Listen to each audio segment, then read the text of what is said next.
Welcome back to another episode of ROC Boys Football. We're continuing with our 2022 season previews as we take a look at the Oklahoma State Cowboys, a team that had a phenomenal season last year, a really good win in the bowl game. And I'm not a big believer in bowl games transferring as momentum towards next season, but that comeback win against a very good Notre Dame team, I think has got to carry some momentum kind of into the fall and into 2022 after what was just a brutal loss to Baylor in the Big 12 championship game.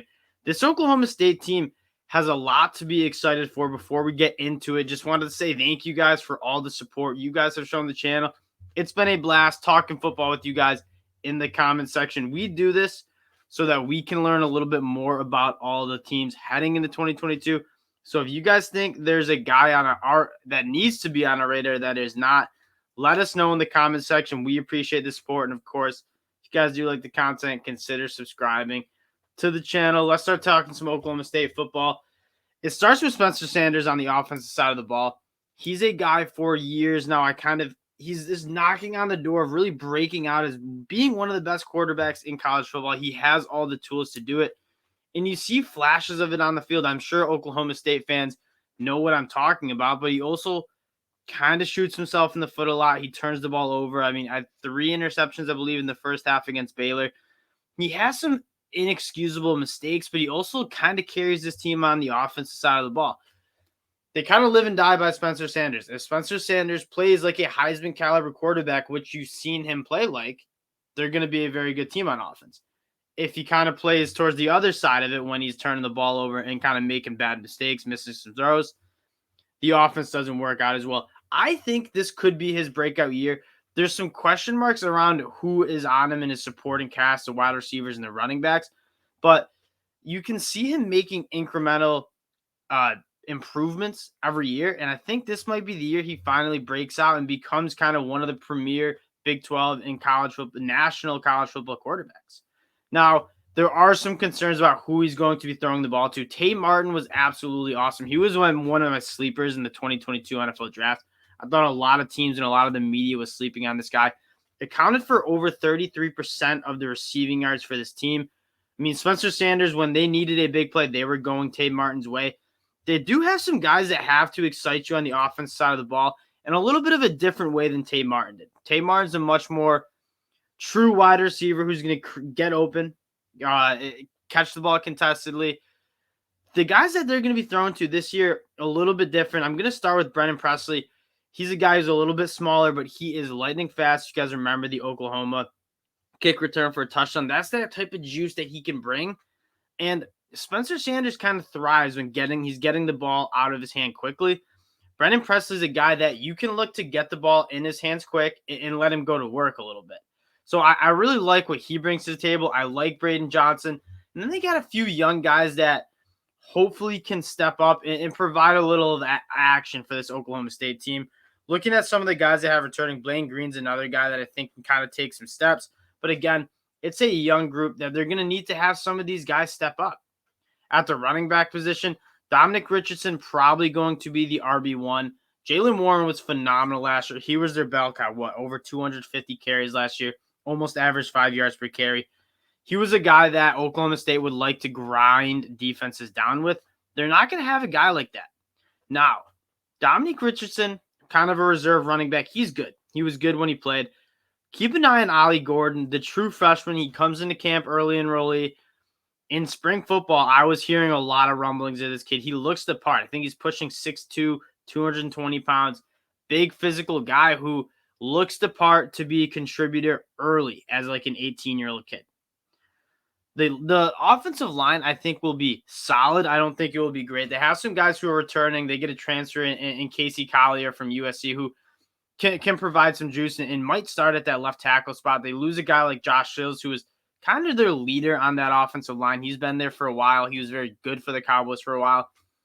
But again, the role players are what they are. I don't think it's anything special, but I think this offense is going to go through Spencer Saunders. We said it in the beginning. They're going to live and die by the Spencer Saunders sword. If he's playing like an electric quarterback that he can be, this offense can be solid. But if he's not, Oklahoma State turns the ball over a lot. And if he can limit those turnovers, I think this team can, again, compete for a Big 12 title because the defense is going to be really good. Now, flipping over to the defense side of the ball, I think the big thing you got to get out of the way first is Jim Knowles is leaving. Jim Knowles did a phenomenal job. I think he was there 4 years, and that defense got better and better each year. A lot of the national media kind of attributes all of Oklahoma State's defensive success to Jim Knowles. And granted, Jim Knowles probably played a large part in how good that defense was. He asked a lot of his guys, and he schemed up a lot of blitzes, a lot of good pressures. They were top 3 in sacks last year. If you look at their stats, 5th in total yards per game, 9th in scoring. They were really good against the run. They were top 5 in rushing yards given up per game. Very good defense, but they return a lot of the guys up front who kind of resulted in that defense being so dominant. I mean, the pressures, the sacks, the negative plays that they were able to force were kind of a contributing part of how good this defense was. And you look at the guys they got returning, and quite frankly, it's an embarrassment of riches. They have some guys who are absolute dogs returning. I'm going to start with a guy, Colin Oliver, started a true freshman last year. He was absolutely phenomenal. A guy that had, 15 and a half tackles for loss, 10 and a half sacks. This dude's really good, and if he can continue to take a step and kind of be that dominant guy on the outside, this team can be really, really special. They got a lot of other guys coming back. Brandon Evers, 6 tackles for loss, 3 sacks. Trace Ford hasn't played a snap since 2020. Didn't play last year. But he's a really good guy who looked good when he was playing. He hopefully is healthy and ready to perform. Tyler Lacey, 11 in tackles for loss, 3.5 sacks. He's a guy that might kick inside. He's a more of a heavy-handed, bigger edge guy. And since they're so deep at that edge position, they might throw him inside and kind of get after the passer with 3 kind of edge guys. Brock Martin had 9 sacks, 14 TFLs last year. Again, there's 3, 4, 5 guys deep that can really pressure the quarterback. And that's what Oklahoma State likes to do. And I think that's what Derek Mason is going to want to do coming in as a new DC. I think from what I'm reading, he's leaving a lot of what that defense looked like under Jim Knowles and kind of just continuing with that. And they got the guys up front to make that happen. Now, here are the bigger, here are the bigger concerns.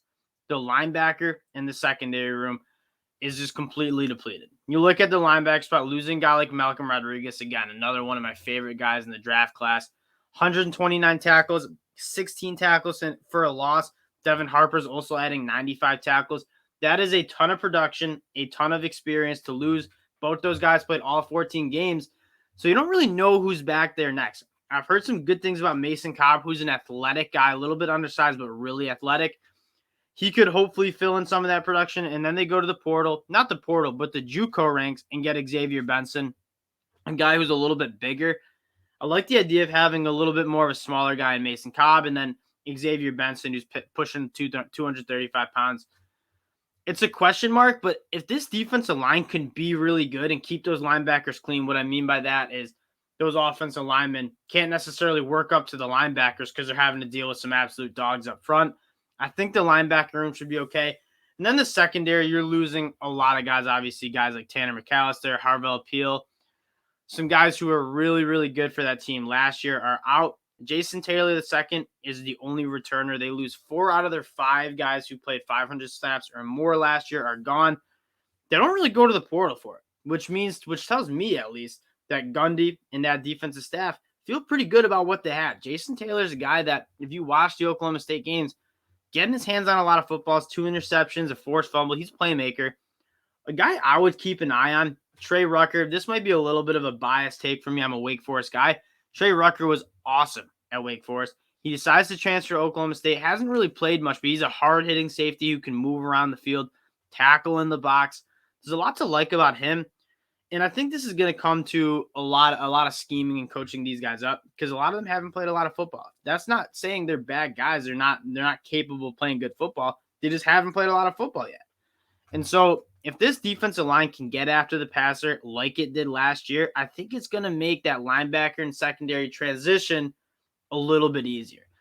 Now, taking a look at the schedule, that's kind of how we wind down each preview. Vegas still loves them.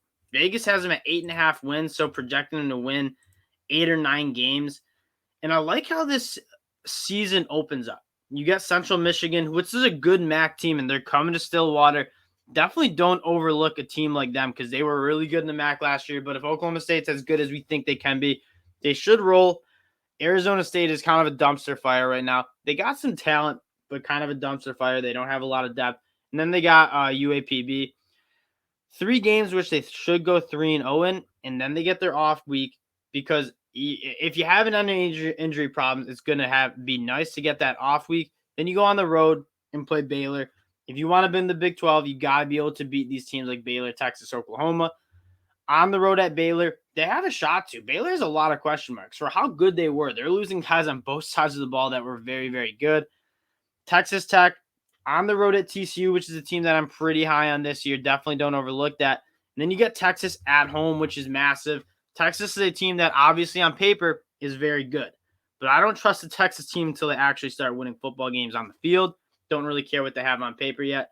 On the road at Kansas State, on the road at Kansas, Iowa State, on the road at Oklahoma, and then West Virginia. So if you look about it, I think there's 3 really big games. I think Oklahoma State will be favored in all the other Big 12 games besides Texas, Oklahoma, and Baylor.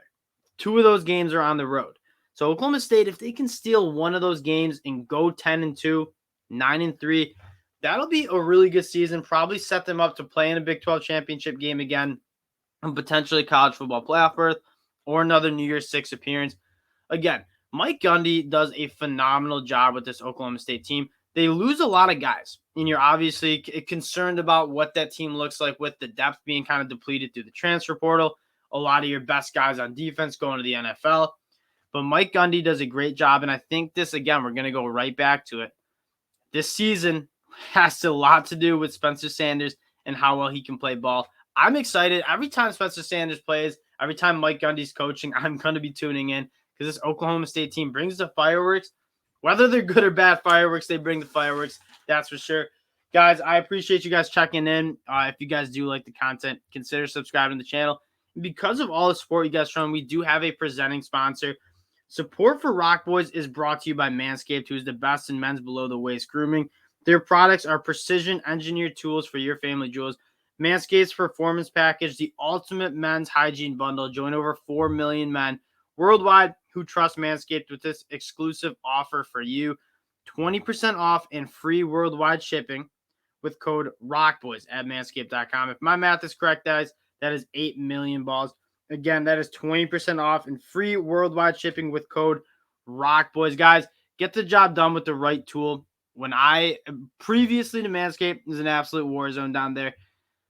I'm using the right tools now. It's got me feeling like a demon for summer, guys. Go check them out. We appreciate the support, and we're going to talk to y'all later.